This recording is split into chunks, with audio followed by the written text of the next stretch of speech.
O2 से clotting is enhanced. It's not that the clotting occurs. Clotting is enhanced by exposure to O2.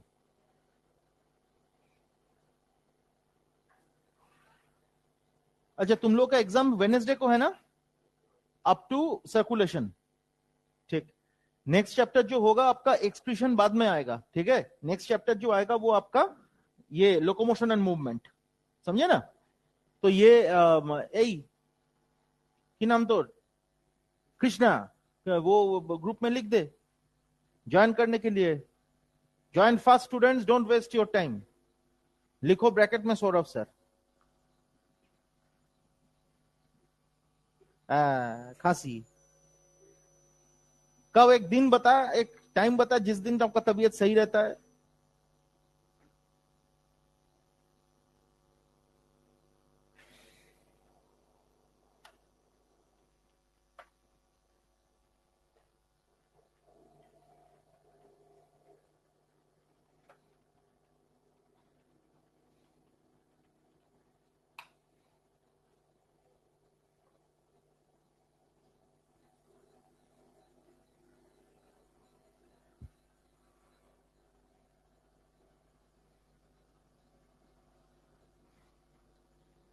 So let's start.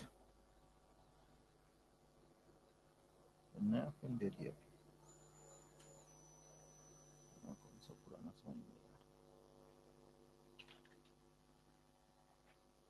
चलो start करते हैं, है ना। सो हम लोग, अच्छा मुझे ये बताइए, सर्कुलेशन तक क्वेश्चंस जो आपने सॉल्व किया उसमें कोई दिक्कत है, कोई डाउट है तो वो पहले पूछ लीजिए। हाँ,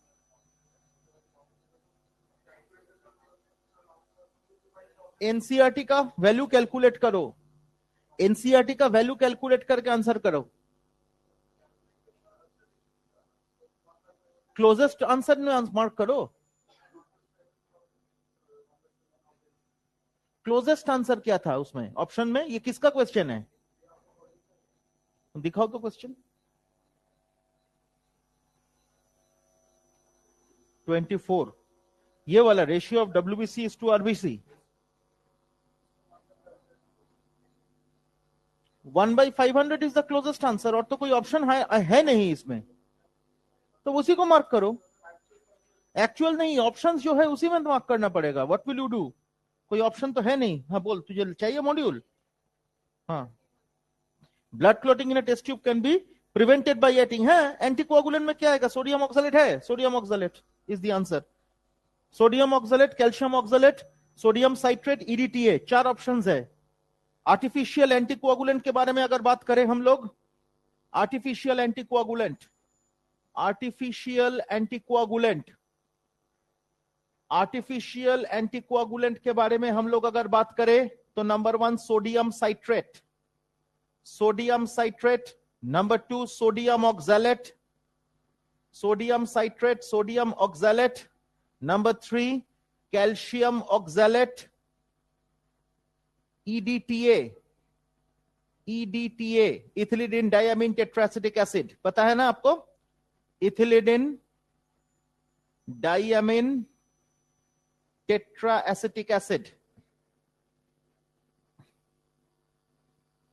टेट्राएसिटिक एसिड है ना, इथिलीडिन डायमीन टेट्राएसिटिक एसिड। तो these are the artificial anticoagulants which are used, और उसमें से जो ऑप्शन आपका उधर है उसको मार्क करना है ना।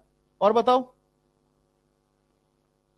तू निकाल के रख, क्वेश्चन रख निकाल के, कोई दिक्कत नहीं। हाँ, during high blood pressure regulation of heart beat and circulation are controlled by vasodilator and vasoconstrictor centers, cardiostimulatory vasoconstrictor, cardio inhibitory, high blood pressure, regulation of heartbeat and circulation are controlled by, high blood pressure हो गया है, so cardio inhibitory and vasodilator, ये दोनों होगा। Cardio inhibitory and vasodilator, क्योंकि वैसोडाइलेटेशन होगा तो blood pressure fall हो जाएगा, और उसके साथ कार्डियक एक्टिविटी बढ़ गया है तो कार्डियक एक्टिविटी को इनहिबिट करने का जो भी नर्व्स है वो सब एक्टिवेटेड हो जाएंगे, समझे ना। बताइए, जो भी क्वेश्चंस है निपटा देते हैं, फिर लोकोमोशन एंड मूवमेंट का डिस्कशन स्टार्ट करेंगे।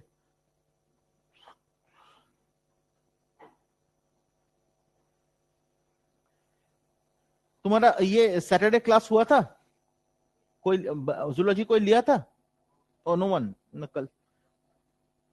अच्छा वो, हाँ हाँ हाँ, बॉटनी में हमने लिया था, सही बात है, क्योंकि मैं एक्सीजेंसी में नहीं था। और बताओ।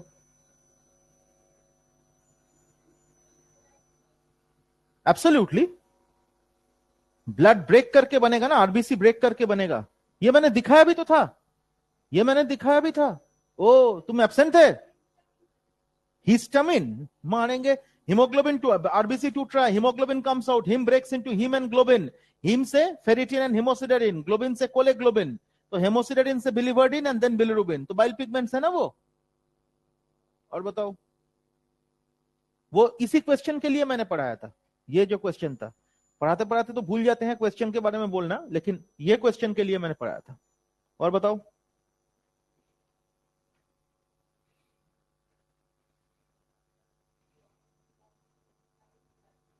Yes, definitely intrinsic coagulation pathway.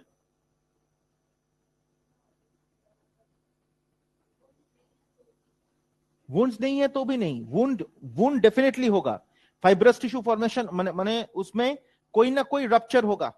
Without rupture there can never be a clot. और ये क्या होता है, जैसे कि एथेरोस्क्लेरोसिस हुआ, एथेरोस्क्लेरोसिस के वजह से क्या है, फाइब्रस टिश्यू डिपॉजिट होता है, सरफेस रफ कर देता है, and therefore damage to the wall and therefore bleeding. बुझते पारছো, सरफेस रफ करने के बाद भी वो हो सकता है। That is the cause of coronary thrombosis. Thrombosis माने कि ब्लड क्लॉट, तो कोरोनरी आर्टरी में अगर ब्लड क्लॉट हो गया तो heart muscle will not get heart attack, जिसको कहते हैं हम लोग। बुझते पारছো? डेफिनेटली अगर क्लॉट कोरोनरी आर्टरी में रहेगा तो supply of blood to the heart will decrease, ultimately heart attack होगा। Heart attack, no block, it is blockage. हाँ बोल। हाँ definitely site of destruction of RBC नहीं रहेगा। ऑप्शन क्या है बोलो?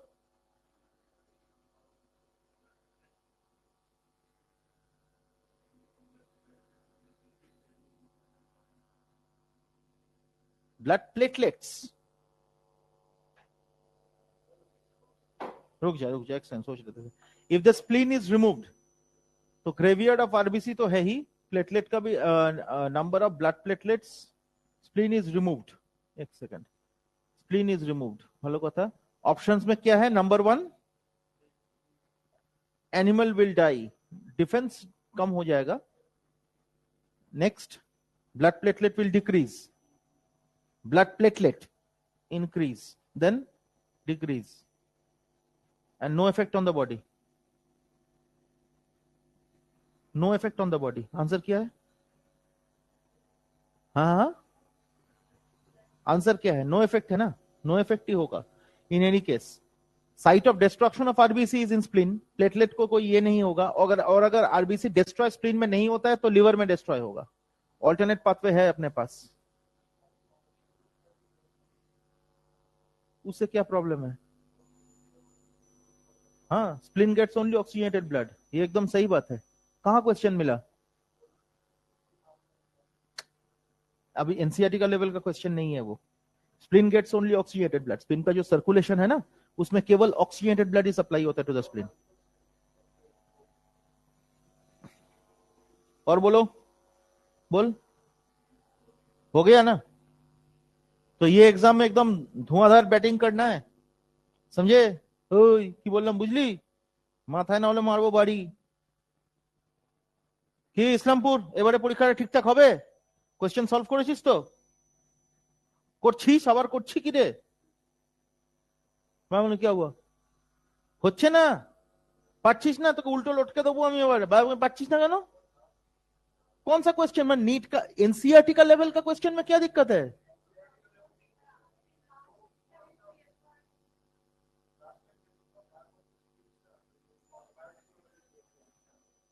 ओ, कौन बोला आपको? वो तो मॉड्यूल का डायग्राम है, केमिस्ट्री एनसीईआरटी का भी डायग्राम है, उससे थोड़ी ना बायोमोलिक्यूल निकालना पड़ेगा। कौन सा question? Any question you are not able to solve, don't give me this nonsense. Some you are able to do. कौन सा क्वेश्चन, किस टाइप का क्वेश्चन आपको नहीं आ रहा है? क्यों? स्ट्रक्चर में क्या प्रॉब्लम हुआ आपको?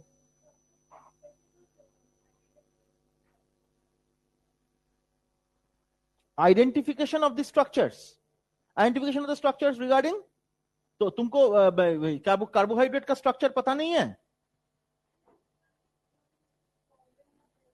How many times did you practice the structures? 4 bar practice किया हर एक स्ट्रक्चर, तो how do you expect that you can solve? 4 bar practice करना मिनिमम रिक्वायरमेंट है। क्या बात कर रहे हो? मैं जिंदगी में कितना प्रैक्टिस किया, तो तुमको 4 बार प्रैक्टिस नहीं हो पा रहा है? जो बायोमोलिक्यूल मेरे रिकॉर्डिंग सुनेगा और उसको 4 बार प्रैक्टिस करेगा, आप लोगों के लेवल पे इंडिया में कोई भी पेपर बना ले, कोई फर्क नहीं पड़ता। तुम सुनो रिकॉर्डिंग फिर से, एक एग्जाम जिस दिन खत्म होगा उस दिन घर जाओ, घर जाके सुनो। तुम्हारा टास्क है, तुम वेडनेसडे रात को मुझे इंटीमेट करोगे, समझे? जो तो भूलभाल है कि बोल चिलिस तू? कौन सा पेपर? क्यों? हाँ, ऐसे ही ओ, क्यूरियोसिटी पढ़ाई में कर।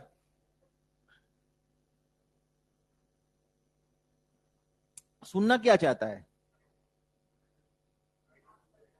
आइडिया।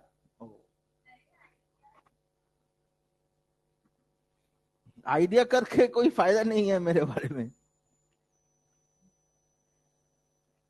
समझे? इन 4 वर्ड्स आई आंसर्ड। हो गया ना? शुरू करें अभी पढ़ाई वढ़ाई शुरू करें? हाँ, की कैटरपिलर, चलो स्टार्ट करें। अच्छा, लोकोमोशन मूवमेंट ना चैप्टर का नाम? हाँ चलो। डिसऑर्डर्स में क्या है, क्या बाकी है बोलो? ओ हार्ट अटैक, हार्ट फेल, वो तो हो गया। डिसऑर्डर में क्या हो बोलो, चलो शुरू करो। हाइपरटेंशन तो हर किसी को पता है, ब्लड प्रेशर इंक्रीज, है ना? Heart rate, sorry coronary artery disease, कोई अगर ब्लॉकेज हुआ, suppose this is the heart muscle, this is the heart muscle myocardium, this is the myocardium, this is the myocardium and this is supplied by blood vessel. हर किसी को पता है that this is supplied by blood vessel. The name of the blood vessel is coronary artery. The blood vessel which is supplying this is coronary artery. पता है ना आप लोगों को? And if there is obstruction, अगर कोई deposition होता है on the inner lining of the blood vessel, किसका डिपोजिशन हो रहा है on the inner lining of the blood vessel? Triglyceride, cholesterol, calcium ions, fibrous tissue, low density lipoprotein, very low density lipoprotein. इसका full form पता है आप लोगों को? कैसी बातें कर रहे हैं सर? लो डेंसिटी लाइपोप्रोटीन, ठीक है जी? And this one is very low density lipoprotein.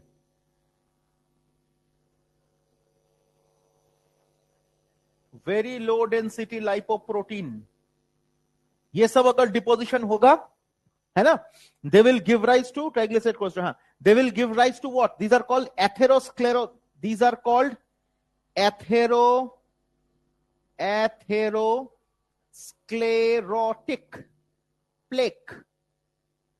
plaques, and the phenomena is called atherosclerosis. Phenomena is called atherosclerosis.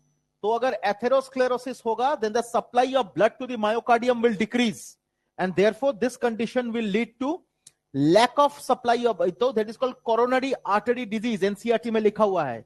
तो इसी से रिलेटेड coronary artery disease, इसके लिए lack of oxygen supply to the myocardium, to the myocardium। तो myocardium में oxygen supply कम हो जाएगा, और अगर मायोकार्डियम में ऑक्सीजन सप्लाई कम हो गया, then the heart will cry for oxygen, and the cry of the heart is exhibited by a pain through the pectoralis muscle called angina pectoris.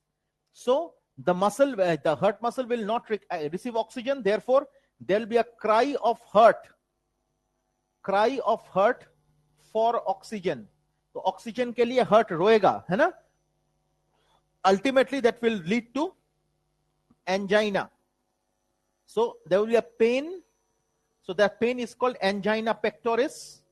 और ये अगर continued होगा, if it is untreated and it's continued, then what will happen? It will cause permanent damage, permanent छोड़ो, damage to the myocardial wall. Sorry, damage to the myocardial wall. Online students, कोई दिक्कत तो नहीं है? To the myocardial wall, to the myocardial cells, and ultimately causes myocardial infarction. Myocardial infarction.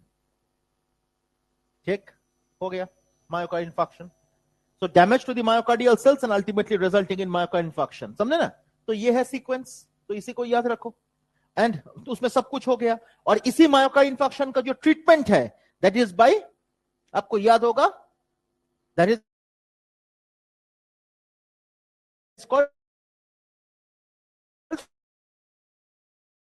streptokinase. याद है? Streptokinase is the enzyme, yes, Mysteria streptococcus, which is used to treat myocardial infarction because it is called the clot buster, है ना? तो ये क्या होता है? In this case, ये जो atherosclerosis होता है, this can also create clots. This can also form clots. ये clot form करवा सकता है. And इसके लिए जो treatment होगा, that is using streptokinase,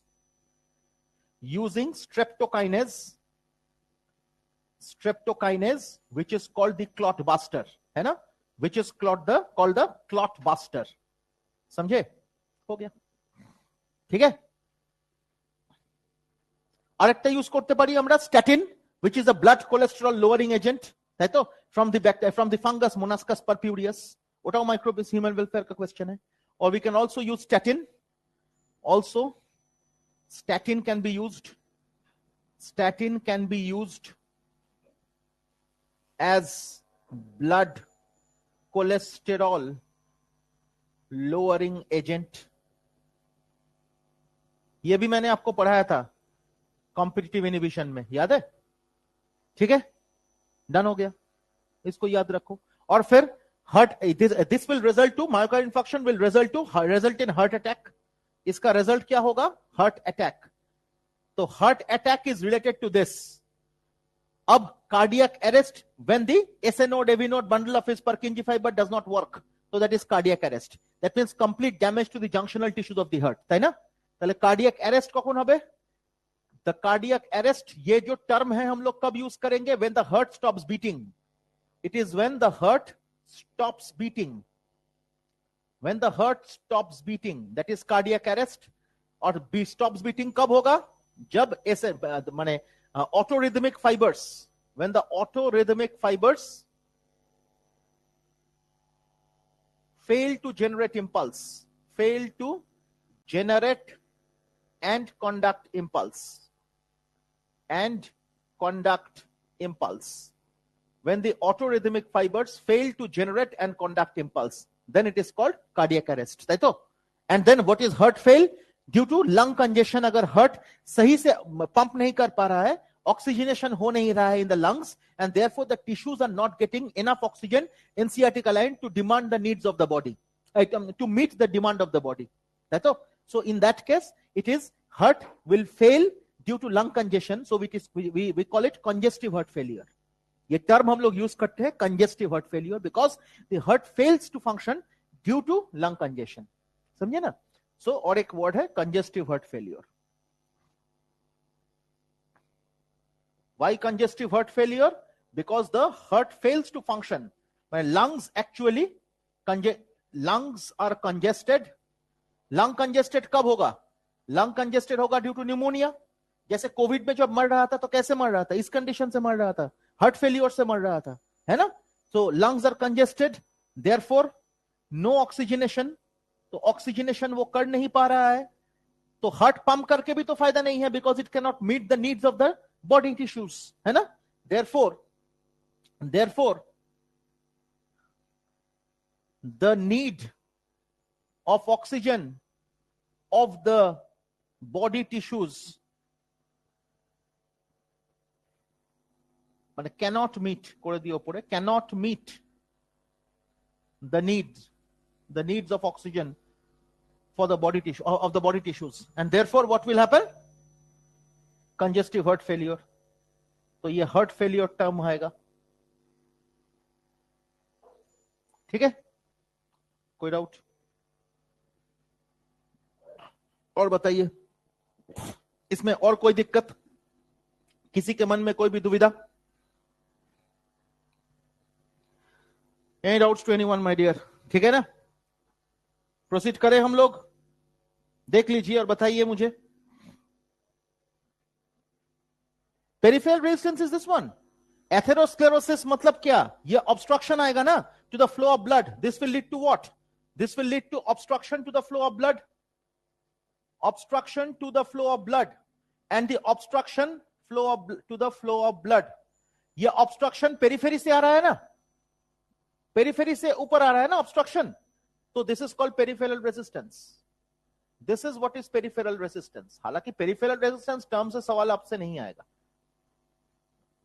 और एक term आता है बेटा, that is arteriosclerosis. When the walls of the arteries are calcified and hardened, पहले elasticity of the arterial walls is lost. That is arteriosclerosis. वो सिर्फ कोरोनरी आर्टरी में नहीं, वो किसी भी आर्टरी में हो सकता है. Yeah, that's what I told.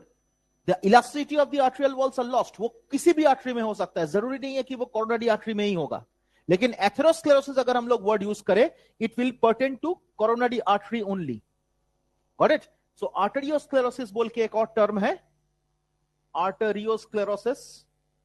ये बोल के भी एक टर्म है. This is deposition of calcium ions on the walls of the blood vessels. So deposition of calcium ions on the walls of the blood vessels, which will lead to hardening of the arterial walls, hardening of the walls, followed by loss of elasticity. Loss of elasticity.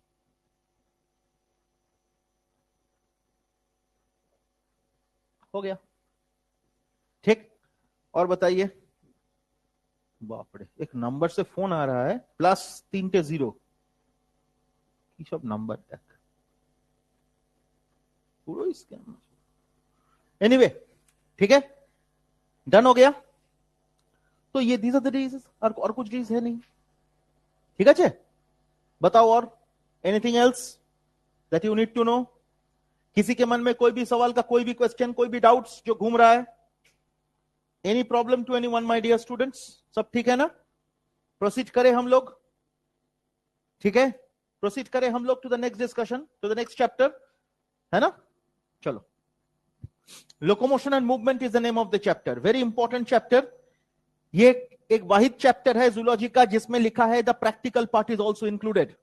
ये chapter बहुत ध्यान से हम लोगों को पढ़ना पड़ेगा और बहुत सारे क्वेश्चंस आते हैं. जब हम लोग स्केलेटल सिस्टम के बारे में बात करेंगे, जब हम लोग वो स्टार्ट करेंगे, तो उसमें देखना we will have reference of 2-3 things. उसमें हम लोगों को रेफर करना पड़ेगा द एनसीईआरटी लैब मैनुअल. उसका discussion, entire discussion is important. उसके साथ और एक चीज मैं शेयर करूंगा, तो वो सब एक साथ लेके आपको पढ़ना पड़ेगा, समझे ना? सो वो डिस्कशन करेंगे. लेकिन इनिशियल पार्ट है muscle. So muscle contraction, other things that related to the muscle, वो सब डिस्कस हम लोग पहले कर लेंगे, समझे ना? पिक्चर उठाना है? अच्छा हाँ, पिक्चर उठा के दे दे. ये लिख लिया तो ग्रुप में डाल दे ये फोटो.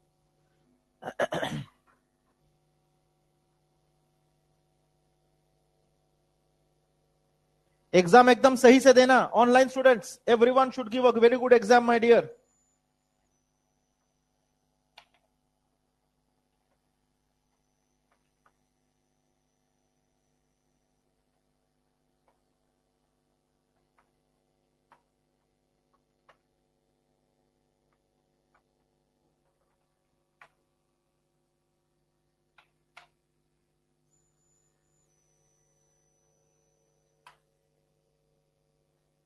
चलो, ठीक है ना? इरेज करे. चलो,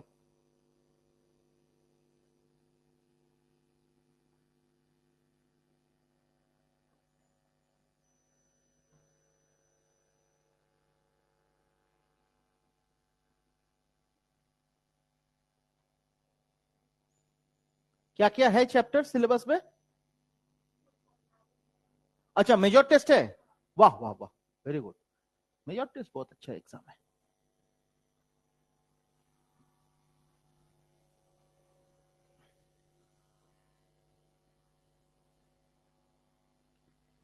मतलब सब कुछ ही है, एनिमल किंगडम से सब कुछ है, ब्रीदिंग को छोड़ के, वही तो। वाह, ये major test is very important. कल धुआंधार क्वेश्चन प्रैक्टिस करना।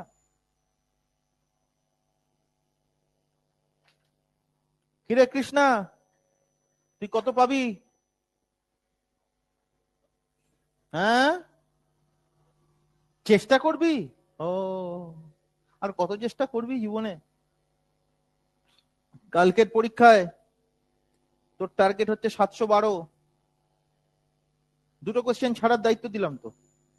I allowed you to leave 2 questions. You can score 715 as well, कोई दिक्कत नहीं है मुझे। क्यों? Oh, you are leaving thermodynamics? Sir is leaving thermodynamics? Oh, अच्छा। हाफ ऑफ आयनिक इक्विलिब्रियम तो कब होगा? सर के पास टाइम है क्या? मेरा क्लास लेके कर सकता है क्या? उसके पास भी टाइम नहीं है, सर का ही पैक्ट है।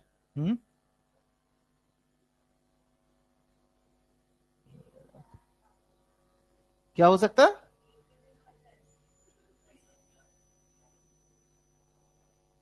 আমার ক্লাস, আমার তো সিলেবাস শেষ হয়ে যায়, আমি তো বেশি পড়াই না। তাহলেও হবে না, আয়নিকটা শেষ হবে না। ऐसा लग रहा है कि आप लोग चाहते नहीं हो कि खत्म हो।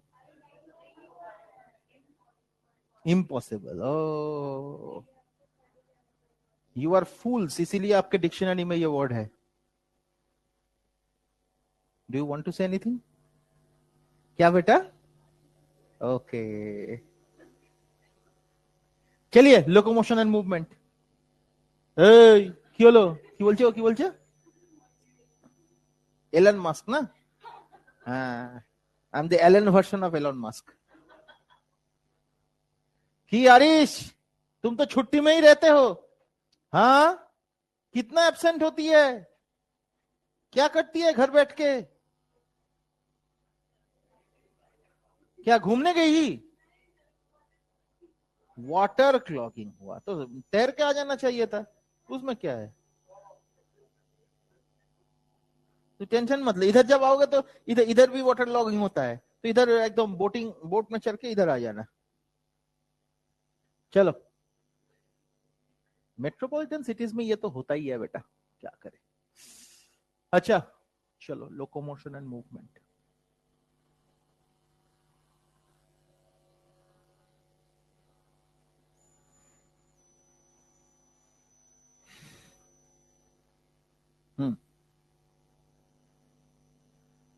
Locomotion and movement, NCERT volume 1 page number 302। अब इसमें कुछ एग्जाम्पल्स दिया हुआ है एनसीईआरटी में रिगार्डिंग लोकोमोशन एंड मूवमेंट। देखिए, हम लोग बात करना चालू करते हैं। तो जब हम लोग बात करते हैं बेटा, सबसे पहले देखिए एमीबा। एमीबा, इसका मूवमेंट का नाम क्या है? शूडोपोडियल। इसका मूवमेंट किससे होगा? शूडोपोडिया से होगा, so we can call it a pseudopodial movement, और preferably we can also call it an amoeboid movement, है ना? और एमीबॉइड मूवमेंट, तो शूडोपोडियल मूवमेंट और एमीबॉइड मूवमेंट, है ना? Number 2, let's consider another example called paramecium. लेकिन पैरामेशियम का जो एग्जांपल है वो बहुत इंपॉर्टेंट है। जैसे आपको पता है कि पैरामेशियम में क्या होता है बेटा? सिलिया होता है ना? लेकिन एक और एग्जांपल एनसीईआरटी में दिया हुआ है, देखो, movement of food through cytopharynx. देखो लिखा है movement of food through cytopharynx, that is a ciliary movement, जिसका एग्जांपल दिया हुआ है बेटा सिलियरी मूवमेंट, जिसका एग्जांपल दिया हुआ है movement of food through cytopharynx. Movement of food through cytopharynx, ये एग्जांपल बहुत ही इंपॉर्टेंट है ना? So movement of food through cytopharynx, it's a very very important example my dear. Next, amoeba हो गया, पैरामेशियम हो गया। Next we come to hydra. तो lower organism में हाइड्रा के बारे में हम लोग बात कर सकते हैं, निडेरिया। तो हाइड्रा में क्या है? हाइड्रा में देयर आर टेंटाकल्स, एनसीईआरटी में लिखा हुआ है टेंटाकल्स। और ये टेंटाकल जो है, इसका फंक्शन दिया हुआ है capturing of prey, capturing of prey. And number 2 locomotion, NCERT में दिया हुआ है।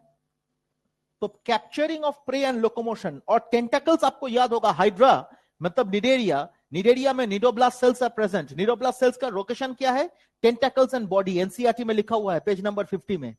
तो निडोब्लास्ट सेल्स अगर हाइड्रा में है तो प्रेजेंस ऑफ निडोब्लास्ट सेल्स क्या है? तो निडोब्लास्ट सेल्स आर प्रेजेंट, याद है, cnidoblast cells, the stinging cells are present, है ना। So cnidoblast cells are present and cnidoblast cells are present कहां कहां? on the tentacles and the body. Nidoblast cells are present on the tentacles and body. और उसी tentacles में तो cnidoblast cells का भी फंक्शन है कैप्चरिंग ऑफ प्रे, तो टेंटाकल का भी फंक्शन है कैप्चरिंग ऑफ प्रे। तो capturing of prey is a common function of cnidoblast cells as well as tentacles, है ना। एंड द तीसरा सेकंड वाला है लोकोमोशन। और इसी से और एक कॉन्सेप्ट आता है बेटा कि all movement, locomotions are movement but all movement are not locomotions. NCERT का लाइन है। तो all all locomotions are movements,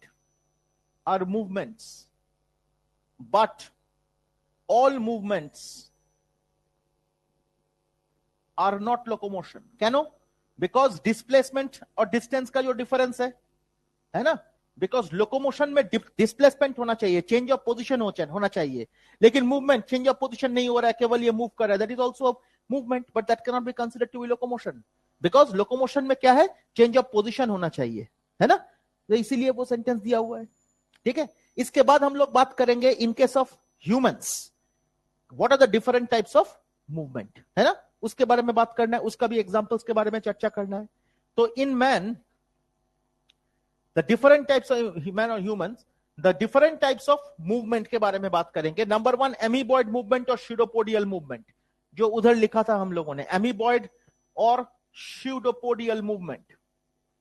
तो एमीबॉयड और स्यूडोपोडियल मूवमेंट का एग्जांपल क्या रहेगा? एक एग्जांपल ले लेते हैं हम लोग, PMNL polymorphonuclear leukocytes, that is neutrophil monocytes, ये सब। तो इसका मूवमेंट तो हमेशा स्यूडोपोडियल होता है।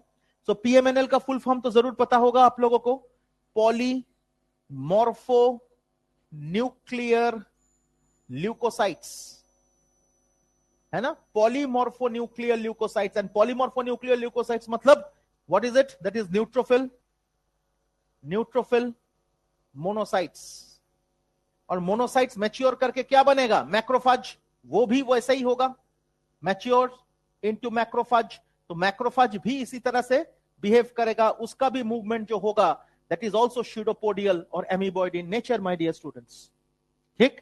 तो ये भी हो गया।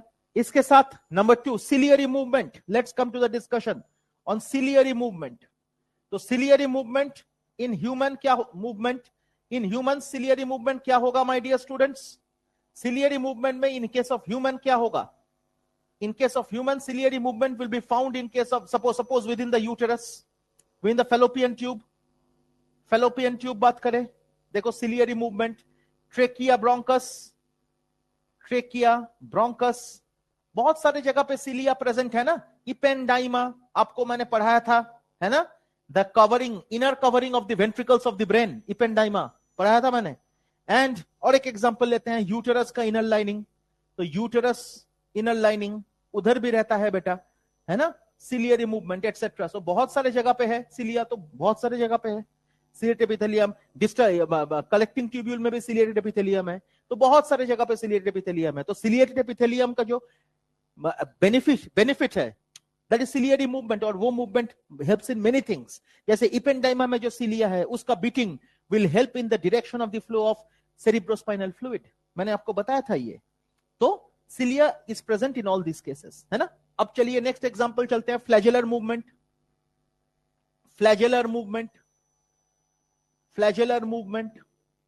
तो फ्लैजेलर मूवमेंट का एग्जांपल में हम लोग पढ़ेंगे क्या? स्पर्मेटोजोआ, हर किसी को पता है इसके बारे में, है ना।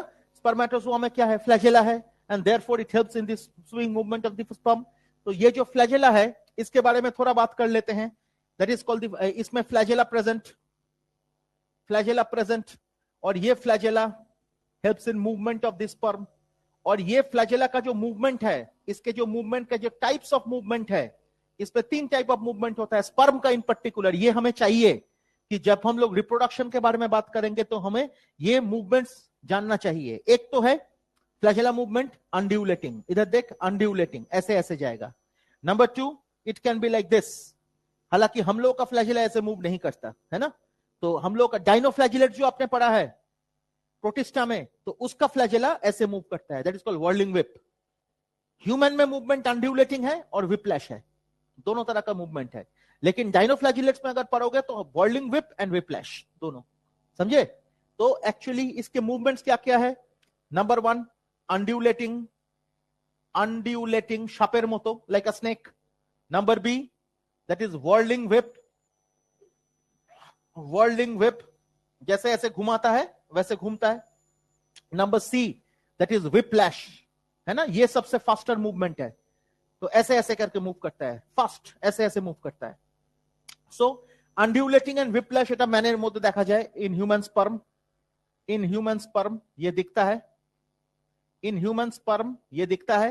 व्हर्लिंग व्हिप और ये this is observed in case of dinoflagellates, dinoflagellates तो सुना ही है आप लोगों ने, इन केस ऑफ प्रोटिस्टा, है ना। So these are the types of movements of flagella.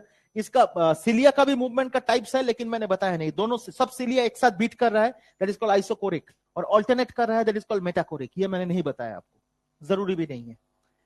फ्लैजेलर movement के बाद जो मोस्ट इंपॉर्टेंट मूवमेंट है दैट इज मस्क्यूलर मूवमेंट, है ना, मस्क्यूलर मूवमेंट। और इसी में इसी चैप्टर में लिखा है 3 टाइप्स ऑफ मसल्स के बारे में।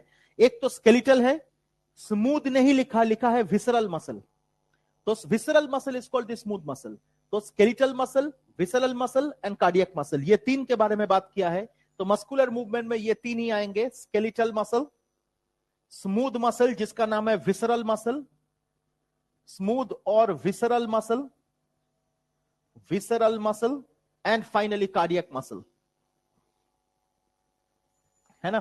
तो ये जो 3 टाइप्स ऑफ मसल्स के बारे में हम लोग पहले भी बात कर चुके हैं, जब हम लोग एनिमल टिश्यूज पढ़े हैं उसमें भी हम लोग पेज नंबर 104 का लास्ट पैराग्राफ एंड 105 का फर्स्ट दोनों पैराग्राफ हम लोगों ने पढ़ा है, जहां पे skeletal muscle, smooth muscle and cardiac muscle का डिफरेंस हम लोगों ने पढ़ा। वो नोट निकालिएगा, उसमें पूरा डिफरेंस लिखा हुआ है और कोई भी इधर उधर नहीं है उसमें, याद है ना। उसमें मैंने एक डिस्कशन करा था मसल का एक क्रॉस सेक्शन करा था, उससे हम लोगों ने टेंडन बनाया था और ऐसे स्ट्रक्चर बनाया था, याद है आपको, फेसिक्यूलस। उससे हम लोगों ने मसल फाइबर और मसल सेल बनाया था, फिर मायोफाइब्रिल बनाया था, फिर मायोफिलामेंट बनाया था। वो जरा नोट निकाल के देखिए, है आप लोगों के पास? क्यों लो फोटो निकाल, फोटो से नोट नहीं बनाता ना, फोटो से ही पढ़ता है, फोटो से ही पढ़ता है, महान है तू। हाँ फोटो से निकल, अगर फोटो में है। ऑनलाइन स्टूडेंट्स, वो जो फोटोग्राफ मैंने कराया था वो फोटोग्राफ एक बार देख लीजिए।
स्केलेटल, स्मूथ एंड कार्डियक तीनों मसल का डिफरेंस पढ़ाया था, वो डिफरेंस को ध्यान से आपको देखना पड़ेगा।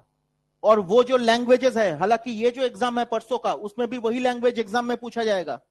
मैंने आपको पढ़ाया था कार्डियक मसल में 2 टाइप ऑफ सेल जंक्शंस है, one is desmosome, number 2 is intercalated disc, मतलब गैप जंक्शंस, जिसको कम्युनिकेशन जंक्शन कहा गया है, याद है ना, ये सब कहा था मैंने। और किसमें सोमैटिक नर्व विल सप्लाई, किसमें autonomic nervous system will supply. Skeletal muscle में कौन नर्व सप्लाई करता है, सोमैटिक नर्व, इसीलिए that is voluntary. Smooth muscle में ऑटोनॉमिक नर्वस सिस्टम, इसीलिए it is involuntary. Cardiac muscle में autonomic nervous system, therefore involuntary. ये बताया था मैंने, तो वो नोट एकदम निकाल के देखो। और जो फोटोग्राफ मैंने बनाया था वो फोटोग्राफ भी आपको याद होना चाहिए। एक बोन बनाया था, उसके साथ टेंडन बनाया था, उसके साथ मसल बल्क बनाया था, मिला वो फोटोग्राफ? वो फोटोग्राफ जबरदस्त फोटो है एक, है ना। एक बोन बनाया था, उसके साथ टेंडन बनाया था, उसके साथ हम लोगों ने बनाया था मसल बल्क। उसी मसल बल्क का जो outer most connective tissue layer है उसका नाम है एपिमाइसियम, पढ़ाया था मैंने। उसके बाद उसी मसल बल्क के अंदर देयर आर न्यूमरस फेसिक्यूलस, पढ़ाया था। और वो फेसिक्यूलस का जो outer layer of connective tissue है दैट इज कॉल्ड पेरीमाइसियम। और फिर वो fasciculus are interconnected with the help of collagen fibre, and that collagen fibre interconnections are called fascia, fascia ब फैशा, व्हाटएवर यू से, है ना। एनसीईआरटी इसी chapter में लिखा हुआ है। और उसके बाद हम लोगों ने पढ़ा था कि फेसिकुलस में the fasciculus can be arrange parallel to the main axis, माने एक रेगुलर पैटर्न ऑफ अरेंजमेंट अगर है तो वो स्ट्राइप मसल्स और स्ट्राइटेड मसल्स होते हैं। मैंने आपको कहा था कि स्ट्राइट मसल्स कौन होता है, स्केलेटल मसल होता है। कार्डियक मसल भी स्ट्राइट मसल्स होते हैं, क्यों, इंटरकनेक्टेड डिस्क की वजह से, पढ़ाया था ना, ये सब पढ़ाया था। उसके बाद मैंने बताया था कि एक फेसिकुलस से bundle of muscle fibre forms one fasciculus. पहले मसल फाइबर माने मसल सेल, तो फेसिकुलस के अंदर bundle of muscle cells are densely packed together. और वो मसल सेल का जो मसल सेल है व मसल फाइबर है, उस मसल फाइबर का जो आउटर लेयर है connective tissue layer that is called endomysium. और वही मसल फाइबर का जो मार्जिन है that is called the sarcolemma. So there is a difference between sarcolemma and endomysium, पढ़ाया था मैंने। Endomysium is the connective tissue layer और sarcolemma is the plasma membrane of the muscle cell, पढ़ाया था मैंने। और उसी मसल सेल के अंदर dense packing of myofibril is present, तो इसीलिए उसके अंदर से देखो मैंने मायोफाइब्रिल निकाला था। और उसी मायोफाइब्रिल के अंदर, है ना, there is myofilaments which are made up of alternate light and dark bands. So light bands pertain to three essential here, actin, troponin and tropomyosin, whereas dark band refers to myosin. ये दिक्कत ये पढ़ाया था ना मैंने।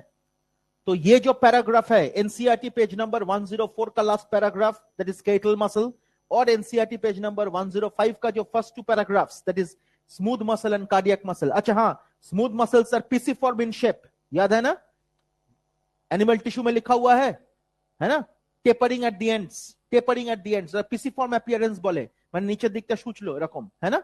Smooth muscle का जो photo है, हाँ, न्यू एनसीईआरटी जिन लोगों के पास है उन लोगों के पास वो नहीं है, उसको मॉड्यूल से वो पढ़ना पड़ेगा, है ना, क्योंकि एनिमल टिश्यू वाला पार्ट न्यू एनसीईआरटी से हटा दिया गया। तो मॉड्यूल में वो है, तो मॉड्यूल से वो निकाल के जरूर पढ़िएगा, और मैंने पढ़ाया था बाकायदा, कंप्लीट डिस्कशन हुआ था, ठीक है। तो एपिमाइसियम, पेरीमाइसियम, एंडोमाइसियम, ये सब हो गया। और स्केलेटल मसल को हम लोग स्ट्राइप मसल्स और स्ट्राइटेड मसल्स कहते हैं। कार्डियक मसल को भी हम लोग स्ट्राइप्ड और स्ट्राइटेड मसल्स कहते हैं। स्मूथ मसल्स को हम लोग अनस्ट्राइप्ड मसल्स कहते हैं, क्योंकि कोई रेगुलर अरेंजमेंट नहीं है फेसिकुलस का, है ना, हैफाजर्ड अरेंजमेंट है, इसीलिए they do not have any regular pattern, इसीलिए उसको अनस्ट्राइप्ड मसल और स्मूथ या तो स्मूथ मसल कहते हैं हम लोग, याद है, ये डिस्कशन हम लोगों ने करा था। और cellular junctions are present. Cardiac muscle में केवल 2 सेलुलर जंक्शंस प्रेजेंट है, मैंने बताया था आपको, एक था डेस्मोसोम, एक था कम्युनिकेशन जंक्शन जिसका नाम है गैप जंक्शन। বুঝতে পারলে, এগুলো সব ডিসকাশন করেছিলাম। Could you remember? কিরে, हाँ भुवनेश्वर, याद है ना? देखो बेटा, और यही एग्जाम में पूछा जाता है। और अभी अभी जो लोकोमोशन मूवमेंट का जो मसल वाला पार्ट है उसका इनिशियल पार्ट टोटल बता दिया मैंने, ये जो बता रहे हैं हम, ये वही इनिशियल पार्ट है ऑफ द एंटायर डिस्कशन, समझे? तो मुझे बताइए इसमें मुझे क्या बताना है। पेज नंबर, अच्छा पेज नंबर 304 इज डन, 304 का फोटोग्राफ इज डन, कोई दिक्कत तो नहीं है किसी को? 304 मतलब वो फोटोग्राफ, इसको निकाल, हाँ और निकाल, हाँ ये फोटोग्राफ तो डन है ना। ये फोटोग्राफ एकदम डिटेल में हम लोगों ने चर्चा कर लिया था। हम लोगों का एक फोटोग्राफ अभी तक एक डिस्कशन अभी तक अपना नहीं हुआ, वो भी हम लोग करेंगे। एक लाइन আছে एनसीईआरटी যেটাতে क्वेश्चन আসে, वो मसल का जो पैराग्राफ है उसमें देखो, more than 70% of the body weight বোধহয় লেখা আছে, দেখতো अराउंड 70 में more than 50% of the body weight लाचे, देख तो 40 to 50% of the body weight, वो जो लाइन है एनसीईआरटी का, वो लाइन एक बार याद रखना है ना। मसल में देखो लिखा है 40 to 50% of the body wait comprise करेगा, है ना, मिला। न्यू एनसीईआरटी में पेज नंबर देख ले, वो है ना। न्यू एनसीईआरटी किसके पास है और इसको छोड़ के তোর কাছে নতুন এনসিআরটি না পুরনো? পুরনো তো ঠিক আছে, ঠিক আছে तू लिख ले, मार्क कर ले उसको। तो और वो लाइन एग्जाम का क्वेश्चन है, समझे ना, 40 to 50% of the body wait, ये बहुत इंपॉर्टेंट लाइन है, 303 में है। हाँ ठीक है, ठीक है। ऑनलाइन स्टूडेंट्स यही क्वेश्चन होता है, यहां से अगर पूछा जाएगा, और एनिमल टिश्यू में मैं जो डिस्कस करा था वही क्वेश्चन पूछा जाएगा, उससे और कोई एक्सेप्शनल क्वेश्चन पूछा नहीं जाएगा, कोई टेंशन नहीं है ना। ठीक है, समझ में आया आपको। अब हम लोग बात करेंगे regarding the remaining discussion of the muscles. तो अपना टारगेट है फर्स्ट पेज नंबर 306 को पढ़ना, उसके बाद 305 पढ़ेंगे, पहले हम लोग पढ़ेंगे 306, that is more important to us. Am I clear? चलो इसको इस पार्ट को ये इरेज कर देते हैं, ठीक है, ये इरेज कर देते हैं और 306 का डिस्कशन पे आते हैं। तो इधर लिख देते हैं इसका तीसरा form of movement, that is muscular movement, point number 4 muscular movement. और ये मस्कुलर मूवमेंट में 3 types of muscles, 3 types of muscles, और इसमें A skeletal muscle, B smooth muscle जिसका और एक नाम है visceral muscle, and number C cardiac muscle, है ना। हो गया, ठीक है। 3 टाइप्स ऑफ मस्कुलर मूवमेंट्स का डिस्कशन हो चुका है। अब हम लोग बात करेंगे regarding the light and dark band, उसके बारे में हम लोग बात करेंगे, थिन और थिन फिलामेंट्स के बारे में बात करेंगे।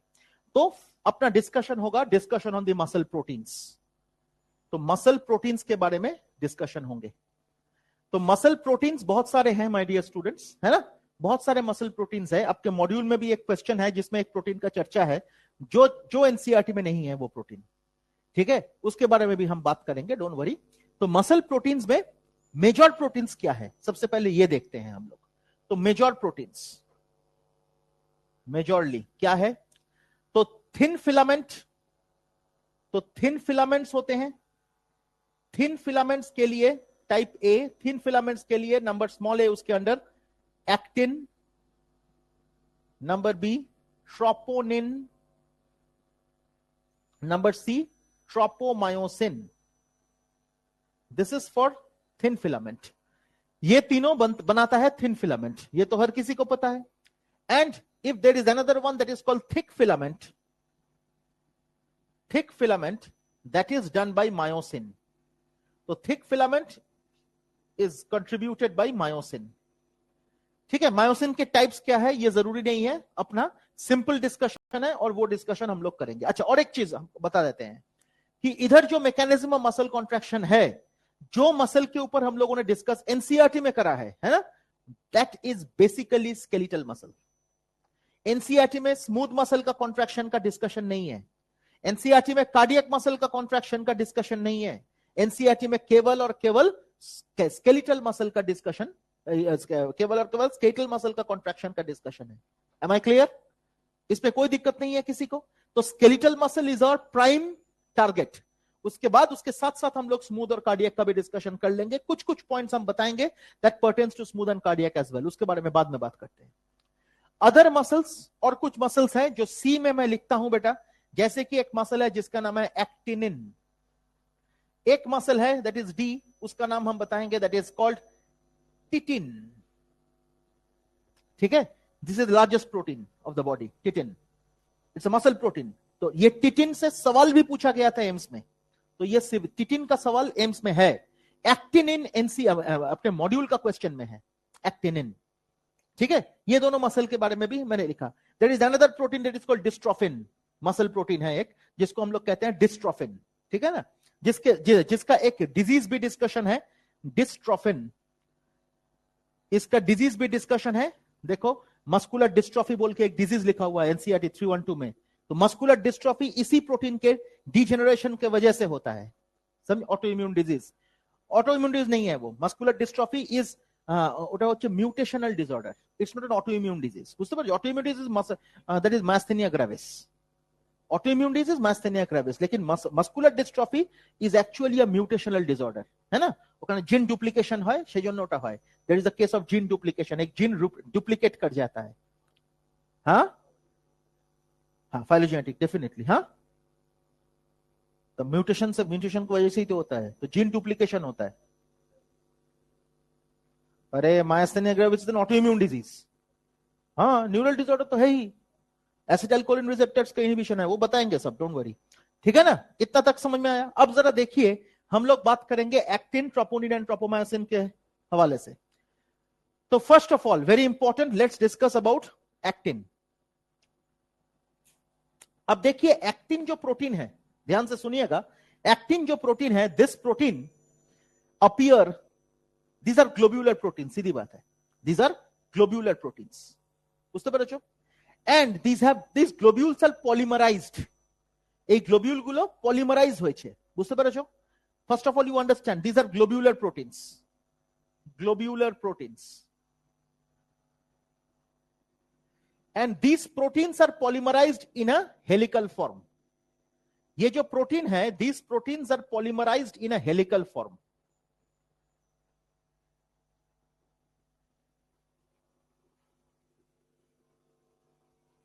So these are globular proteins where the proteins are polymerized in a helical form,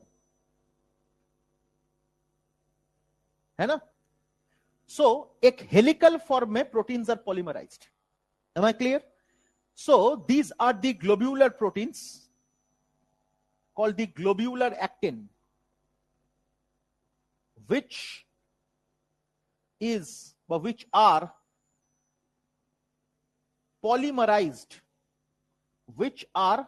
polymerized, to form a filament, to form two filaments। ठीक है? So this is the filament, this filament is formed by the polymerization of globular actin or G actin। Am I clear? बुझे गए কি বললাম আমি? So these filaments are constructed, are formed due to polymerization of a protein which is called globular protein or G protein or G actin। तो globular actin और G actin का polymerization के वजह से ये filament बना है, and therefore we call these filaments to be F actin। लेकिन F actin are formed by the polymerization of the G actin, याद रखिएगा, है ना? तो this is, so F actin, जिसको हम filamentous actin कहते हैं, जिसको हम filamentous actin कहते हैं, is formed by the polymerization of the G actin। So it is formed by the polymerization of the globular actin or G actin। Am I clear? That will result in the formation of the filaments, so we call it filamentous actin। ये clear है? এবারে একটা concept ভালো করে বোঝার চেষ্টা করো, এই কনসেপ্টটা সব জায়গাতেই applied. Suppose this is a protein, मैंने कहा इसका पॉलीमराइजेशन हो रहा है, ठीक है, to form a filament. Clear? मैंने कहा इसका पॉलीमराइजेशन हो रहा है टू फॉर्म अ फिलामेंट, तो इसी का पॉलीमराइजेशन हुआ है। फॉर एग्जांपल लेट्स कंसीडर, इसी का पॉलीमराइजेशन हुआ है to form a filament, and when this polymerization have occurred my dear, एक लेकिन फिर भी प्रोटीन्स है, और एक globule is again form by the polymerization of amino acids. কি বললাম বুঝলে? যদি আমি বলি that these are the protein and protein globules जो कि पॉलीमराइज होके फिलामेंट बन रहा है, तो एक जो ग्लोब्यूल है that is a protein that is formed by the polymerization of amino acids। Got my point? So this is very important। अगर इसको हम एक्सपेंड करें, तो this is formed by the polymerization of amino acids, है ना? These are the amino acids। এই কনসেপ্টটা বোঝার চেষ্টা করবে। This is applicable for myosin as well। क्योंकि मायोसिन जो पहला लाइन है, अब देखिए 306 का जो सेकंड पैराग्राफ का फर्स्ट सेंटेंस है, myosin are polymerized proteins. Polymerized protein, বুঝতে পেরেছিস? তার মানে एक प्रोटीन का मल्टीपल प्रोटीन्स का पॉलीमराइजेशन यूनिट होगा, दैट मसल प्रोटीन, बुझेছো? तो एक ग्लोब्यूलर एक्टिन, एक globular actin is a protein that is form by the polymerization of amino acids, और उसी का polymerized form is filamentous actin. समझ में आया? तो ये जो टोटल बना, this is F actin, this is filamentous actin, and these are the G actin. एक single unit is the G actin. Each single units are the G actin. Am I clear? So G actin will polymerize to give you F actin. Tale types of actin, only one type, that is globular actin.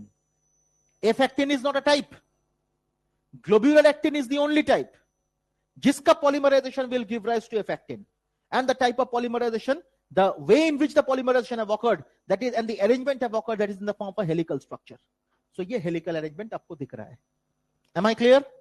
And when I'm talking of the actin, when I'm talking of the globular actins, there is a specific region of the globular actin to which the myosin head attaches. And this particular region, let's consider that this region is called the active site of the globular actin. This is called the active site of the globular actin. बताओ. हाँ, दो F actin है ना, ये एक है, ये एक है। हाँ, इसीलिए तो मैंने लिखा 2 फिलामेंट्स। फॉलो कर, मैंने लिखा ना 2 फिलामेंट्स, तो क्या दिक्कत है? अब नहीं है।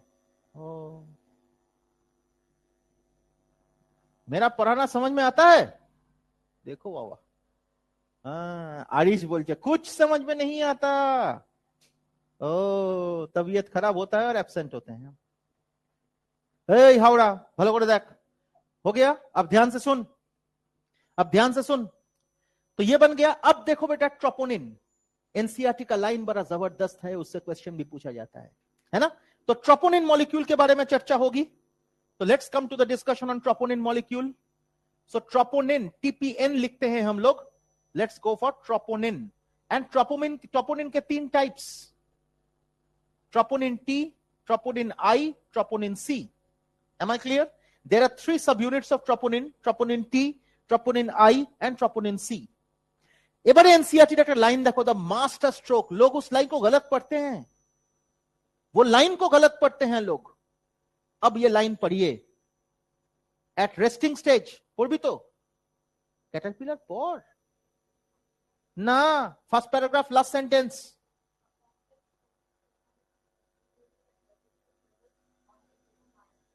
আচ্ছা থাক, একটা দাঁড়া, তার আগে ট্রপোমায়োসিনটা করে ফেলি।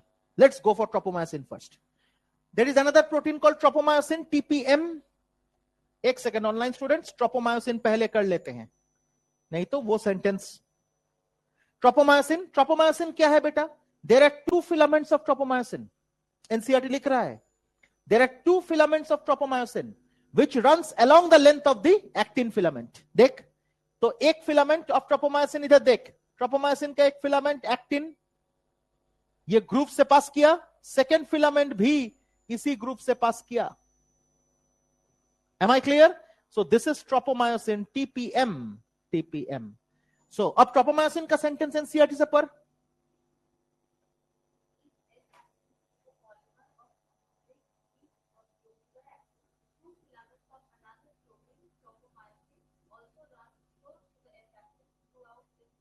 थ्रू आउट इट्स लेंथ, लेकिन एनसीईआरटी में एक वर्ड नहीं लिखा है, it passes along the grooves of the F actin. कहां पर है? निकाल के दिखाओ, वही जो दिख रहा है मुझे।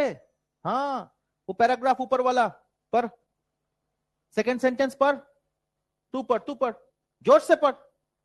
पहला सेंटेंस पर, सेकंड सेंटेंस पर पढ़ वो पैराग्राफ। फिलामेंटस एक्टिन मारबो बाड़ी, আবার পর ইচ, তাই বল, ইচ থিন ফিলামেন্ট। हाँ हाँ बोलो। हेलिकली 1 टू इच अदर मतलब ऐसे, फिलामेंटस एक्टिन माने एफ एक्टिन, है ना? और एफ एक्टिन कैसे बना देखो,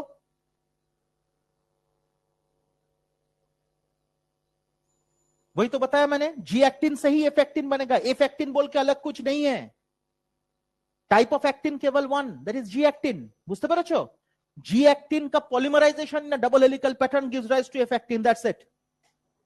सो एफ एक्टिन अलग सा टाइप नहीं है एक्टिन का, it is only G actin, the only form of the actin my dear. Next sentence पर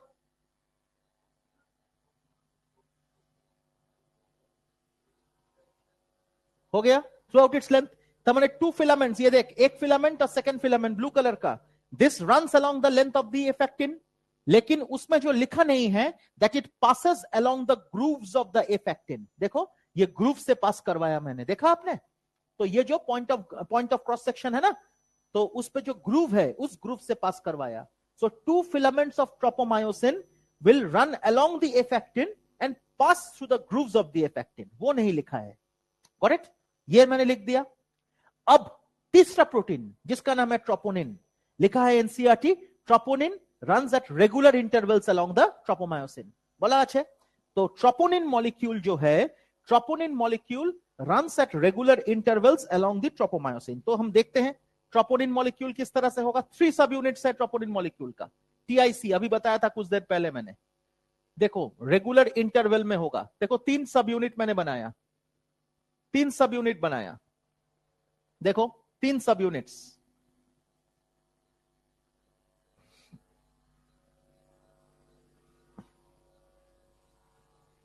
3 सब यूनिट्स बन रहा है।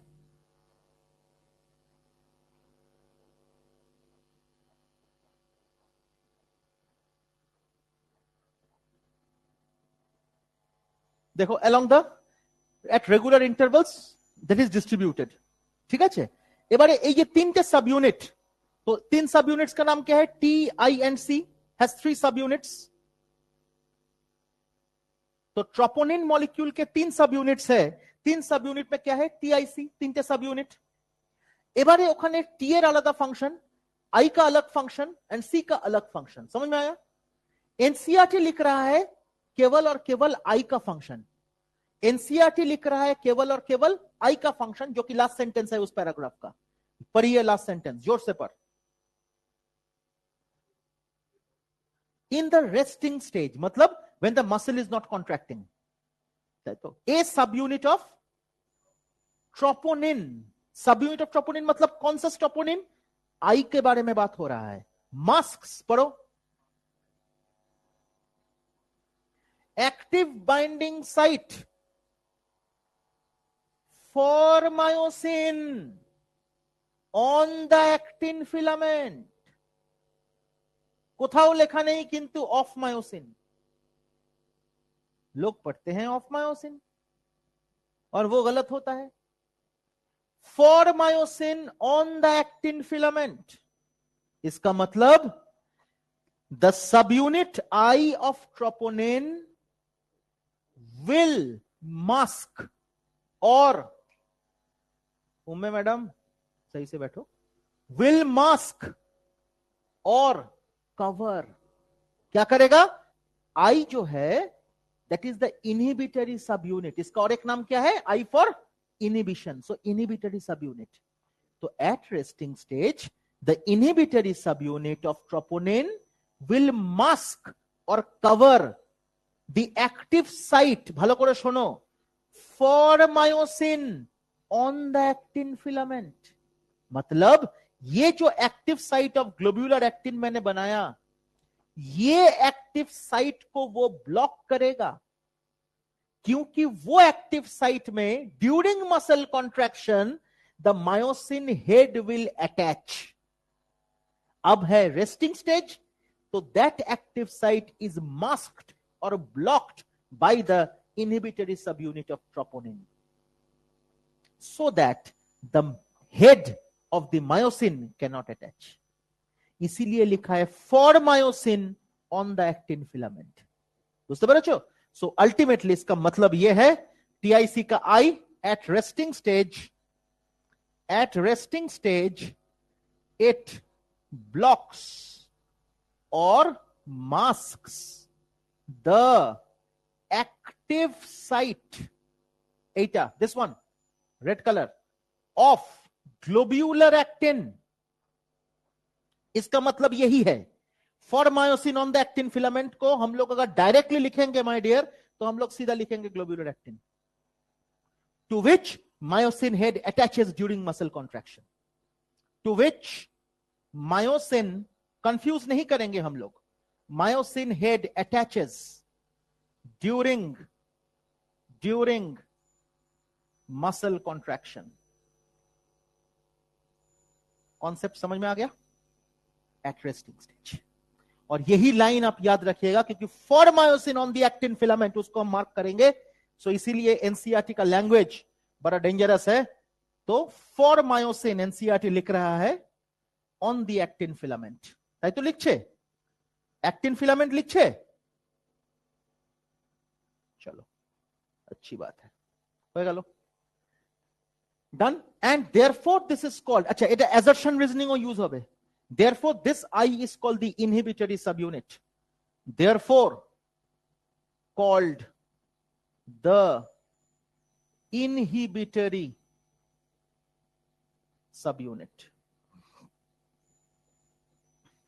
ठीक, বুঝতে পেরেছো? Am I clear with this my dear? इसके साथ there is another subunit called C, troponin C, ये तो हर किसी को पता है। This binds to calcium ions during muscle contraction. So ये जो C subunit है बेटा, this binds to the calcium ions during muscle contraction। ये भी important line है my dear students। And there is another subunit called capital T, इसके बारे में हम लोग बात करेंगे। This holds all the three proteins in position, मतलब all the three subunits in position, उसको होल्ड करता है कैपिटल टी, समझे? So holds all the three in position,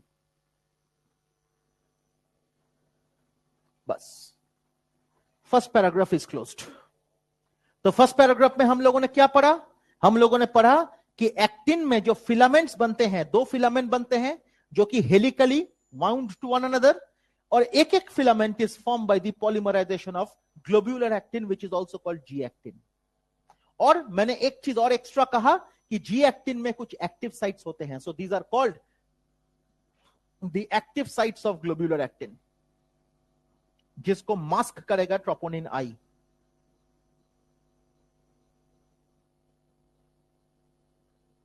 जिसको मास्क करेगा troponin I. So these are active sites of the globular actin. समझ में आया? और फिर हम लोगों ने पढ़ा two more filaments which will run along the length of the filamentous actin, है ना, by actin filaments। लेकिन जो लिखा नहीं है, that is they will pass through the grooves of the actin, उसको हम लोगों ने कहा ट्रोपोमायोसिन। और फिर हम लोगों ने पढ़ा ट्रोपोनिन, जिसके 3 टाइप्स है। उसमें रेस्टिंग स्टेज में एक टाइप जिसका नाम है troponin I will mask the active site for myosin on the actin filament, matlab it will mask the active site of the globular actin to which the myosin head will attach during muscle contraction। That's it। बुझते Parle? Concept एकदम clear, कोई दिक्कत नहीं है किसी को? बोल। हाँ हाँ, हेलिकली क्यों? ग्रुप से पास कर रहा है ना, देख एक साथ डबल डबल जा रहा है। हाँ, तो ये भी तो हेलिकली है, इसीलिए तो ग्रुप से पास करवाया। अरे उसको उस तरह से रिप्रेजेंट कैसे करेगा तू? ये देख, ये हेलिकल जो हुआ, देखो ग्रुप से पास किया ना। हाँ, दोनों एक साथ चलेगा, लेकिन एक ही डायरेक्शन से चलेगा। ऐसा नहीं है कि दोनों दो साइड से आके ऐसे ऐसे हुआ। ग्रुप सेम है, लेकिन दोनों का मूवमेंट जो है एक साथ आएगा, एक साथ आके ऐसे ऐसे ऐसे ऐसे ऐसे जा रहा है। ऐसा नहीं है कि दोनों दोनों तरफ से ऐसे ऐसे जा रहा है, नो ना।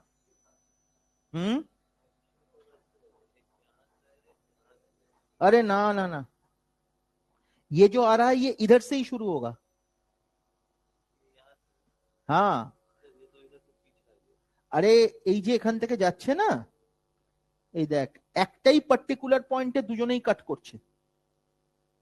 এই যে আসছে, এই যে এই পয়েন্টটা যেটা আছে না, এই যে দেখ এখানে যে জি অ্যাক্টিনের যে গ্রুপটা আছে, এই एक ही ग्रुप को दोनों ही कट कर रहा है। एक ही ग्रुप को दोनों ही कट कर रहा है, ऐसा नहीं है कि दोनों अलग अलग ग्रुप को कट कर रहा है। तो पैरेलली दोनों आएगा, दोनों पैरेलली आएगा, दोनों पैरेलली आएगा।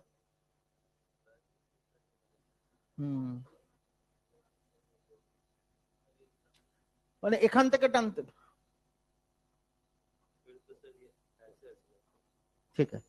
Runs along the length of F actin, দাঁড়া টেনে দিচ্ছি। প্যারালালি ওখানে মনে হচ্ছে না, না एक सेकंड रुक जा।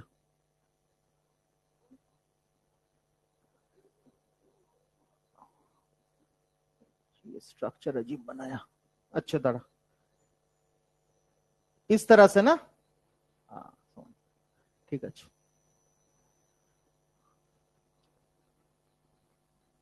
एनसीईआरटी का फोटो में ना इतने सारे लोचा है। चलो ठीक, ये कहाँ गया? हाँ चलो ठीक। तो ये पॉइंट क्या है कि troponin molecule runs at regular intervals along this, ताई तो एनसीईआरटी का लाइन है। ठीक है, ऑनलाइन स्टूडेंट्स इसको जरा चेंज करके ये फोटो को चेंज कर ले। एनसीईआरटी का जो फोटो है उसको जब देखते हैं हम लोग तो दोनों तरफ से ऐसे आ रहा है, ठीक है, तो इसीलिए वो ऐसे बनाया गया। नाउ कृष्णा को थैंक्स देंगे, कृष्णा दिखाया, ठीक है ना। तो एनीवे, तो ये दोनों साइड से जो भी है तो they run along the length of the F actin and they pass along the grooves of the F actin. और फोटोग्राफ देख के देखो तो they are passing along the grooves of the F actin. हो गया कम। अब क्या है और क्या बताया था? हाँ, a subunit at resting stage, a subunit of this will mask this। अच्छा, আরেকটা জিনিস এবারে মায়োসিনের ক্ষেত্রে, if we talk of myosin, তো মায়োসিন का जो पहला सेंटेंस है that is each myosin is a polymerized protein। देखो लिखा আছে each myosin is a polymerized protein। again the same concept, individual monomer को हम लोग कहेंगे मेरोमायोसिन। सो पॉलीमर अगर होगा तो मोनोमर से पॉलीमर बनेगा, सो मोनोमर का नाम क्या है? मेरोमायोसिन। अच्छी बात है, तो मेरोमायोसिन आ गया। मेरोमायोसिन का फिर भी दो पार्ट है, one is called heavy meromyosin and the other one is light meromyosin. और ये जो मायोसिन, ईच मायोसिन का तीन पार्ट है, क्या क्या है? Long tail, a cross arm, short arm, I should say, a short arm and a globular head। long tail, a short arm and a globular head। and let me tell you, short arm and globular head together constitutes of the cross arm। Photograph देख के आपको समझ में आएगा, जरा देखिए। तो ये मायोसिन का जो स्ट्रक्चर है ये भी helically, and this one is the short arm and this is the globular head, जिसमें दो पार्ट है, जिसमें दो रीजियंस है माय डियर स्टूडेंट्स। बस, तो इसमें देखो, this is the long tail, this is the short arm, this is the globular head, and the globular head along with the short arm is called the cross arm। NCERT में लिखा है, photograph में देखिए। And ये जो long tail है, this is made up of light meromyosin। ये जो short arm है, globular head along with the short arm। पढ़िए एक बार सेंटेंस, पढ़िए एक बार सेंटेंस, पढ़ अरिश पर।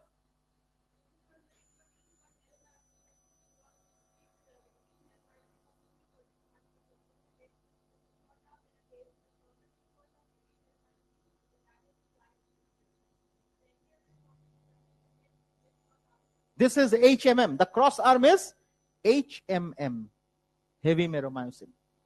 and this one is the binding site, actin binding site, actin binding site, and this one is the ATP binding site। यही photograph में है। तो ये जो मायोसिन है, ये मायोसिन का जो सिंगल मायोसिन मॉलिक्यूल, ठीक है, constitute of a long tail with a globular head and a short arm। the globular head and a short arm is the heavy meromyosin, the long tail is the light meromyosin। हो गया? तो ये paragraph पूरा पर एक बार आरिश।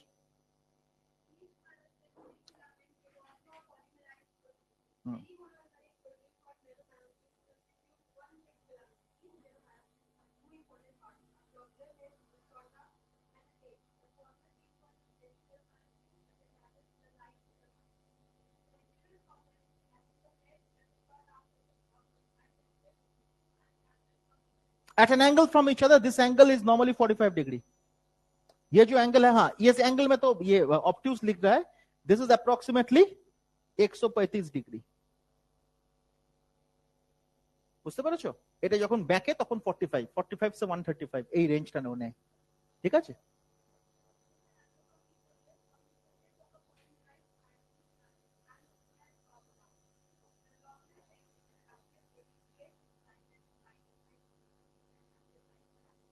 ठीक है, ठीक है, फोटोग्राफ से आपने आप ये कर लिया, कोरिलेट किया, इतना तक हम लोग करेंगे।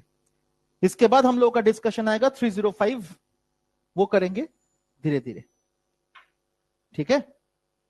तो ट्रोपोमायोसिन हो गया, ट्रोपोनिन हो गया, एक्टिन हो गया, एक्टिनिन नहीं हुआ, एक्टिनिन मैं नहीं दिखाऊंगा अभी, एक्टिनिन हम दिखाएंगे जब हम 305 का डिस्कशन करेंगे, उस टाइम पे मैं आपको एक्टिनिन का स्ट्रक्चर शो करूंगा, समझे?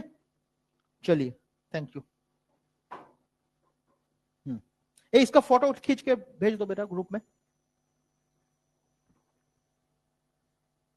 पॉलीमराइज प्रोटीन, ये कॉन्सेप्ट समझे, polymerize protein is something else, और फिर एक protein is form by the protein का पॉलीमराइजेशन हो रहा है, और एक एक प्रोटीन फिर भी पॉलीमराइजेशन ऑफ अमीनो एसिड से बन रहा है, ये इंपॉर्टेंट है।